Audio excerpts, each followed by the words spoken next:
দেশনেত্রী বেগম খালেদা জিয়া আজ আমাদের মাঝে নেই, কিন্তু তিনি মানুষের অন্তরে আছেন।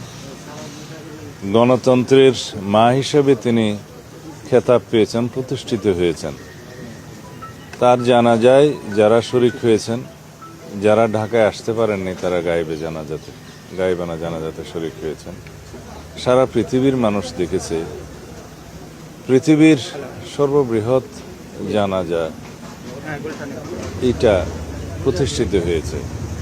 কত মানুষ জানাজায় শরিক হয়েছেন তার কোনো সীমারেখা নাই, পরিসংখ্যান নাই। ভবিষ্যতে হয়তো অনুমান নির্ভর একটা তথ্য দেয়া যেতে পারে। তার কারণ হলো, বাংলাদেশের মানুষ শুধু নয়, সারা পৃথিবীর মানুষ জানে, বিশ্বাস করেছে, গণতন্ত্রের লড়াই সংগ্রাম করতে করতে একজন সাধারণ গৃহিণী কিভাবে সারা বিশ্বে গণতন্ত্রের রক্ষক হতে পারে, গণতন্ত্রের জন্য দৃষ্টান্ত হতে পারে। গণতন্ত্রের জন্য সংগ্রাম করতে করতে নিজের জীবন, সন্তান, পরিবার সবকিছুই তিনি ত্যাগ করেছেন। বলতে গেলে এই দেশের জন্য, এই দেশের মানুষের জন্য, এই দেশের মাটির জন্য তার যে টান, তার যে ভালোবাসা, তার যে ভক্তি, তার যে দেশপ্রেম, তার কোনো তুলনা নেই। তিনি সবকিছুই হারিয়েছেন, কিন্তু অর্জন করেছেন যেই উচ্চতা, সেই উচ্চতায় পৃথিবীর বুকে খুব একটা বেশি মানুষের নাম লেখা নাই। আমরা তার সেই ত্যাগকে, তার সেই অবদানকে, তার সেই দেশপ্রেমকে পাথেয় করেই আমরা সামনের দিনে একটি শক্তিশালী গণতান্ত্রিক বৈষম্যহীন বাংলাদেশ বিনির্মাণের চেষ্টা করতে হবে। এটাই জাতির দাবি।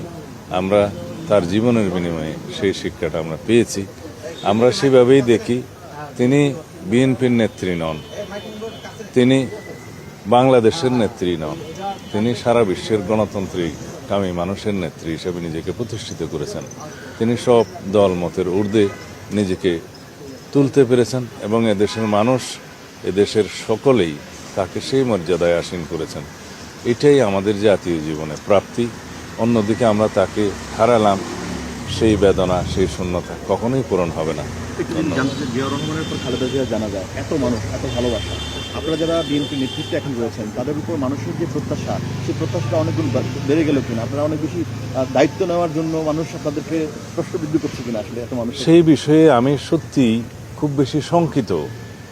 জনমানুষের যে প্রত্যাশা, এদেশের মানুষের যে প্রত্যাশা, আকাঙ্ক্ষা, শহীদের যে আকাঙ্ক্ষা আজকে যেই উচ্চতায় উঠে গিয়েছে, আমরা সত্যিকার অর্থে সেই প্রত্যাশা পূরণ করতে পারবো কিনা সেই বিষয়ে শঙ্কিত। এই কারণেই যে মানুষের আশা এবং প্রত্যাশা আসমান সমান হয়ে গেছে। সেই প্রত্যাশার কতটুকু বাস্তবিক ভিত্তিতে আমরা বাস্তবায়ন করতে পারবো সবাইকে ঐক্যবদ্ধ রেখে, সেই বিষয়টা নিয়ে আমি সত্যিই শঙ্কিত। তবুও আমাদের চেষ্টা অব্যাহত রাখতে হবে। আমরা আমাদের সীমিত সাধ্য, অর্থনৈতিক সাধ্যের মধ্যে আমরা সবাইকে ঐক্যবদ্ধ করে এই জাতিকে এগিয়ে নিয়ে যেতে হবে। এটাই আমাদের দায়িত্ব। কতটুকু পূরণ করতে পারা যাবে যাবে না সেটা ভবিষ্যৎ দেখবে। আমরা সত্যিকার অর্থে দেশনেত্রী বেগম খালেদা জিয়ার সুখকে শক্তিতে পরিণত করতে চাই, কিন্তু এটা দলীয় ভিত্তিতে নির্বাচনের কাজে আমরা ব্যবহার করার মতো এত সংকীর্ণ আমরা নই। আমরা তার সুখকে, শক্তিকে জাতি বিনির্মাণের জন্য ব্যবহার করতে চাই, নির্বাচনের জন্য নয়। তার মনোনয়নের ক্ষেত্রে যেহেতু তিনি ফিজিক্যালি আর নেই, সেজন্য আইনের ভিত্তিতে জেনারেল ক্লজেস অ্যাক্ট অনুসারে তার কোনো লিগ্যাল এন্টিটি নাই। সেই হিসেবে তার মনোনয়ন এমনিতেই বাতিল ঘোষণা করা হবে। যেহেতু আমাদের বিকল্প প্রার্থী সেখানে দেয়া আছে, তাদেরটা বাছাইতে যদি টিকে তাহলে তারাই প্রার্থী হবে। এটাই আইন। নির্বাচন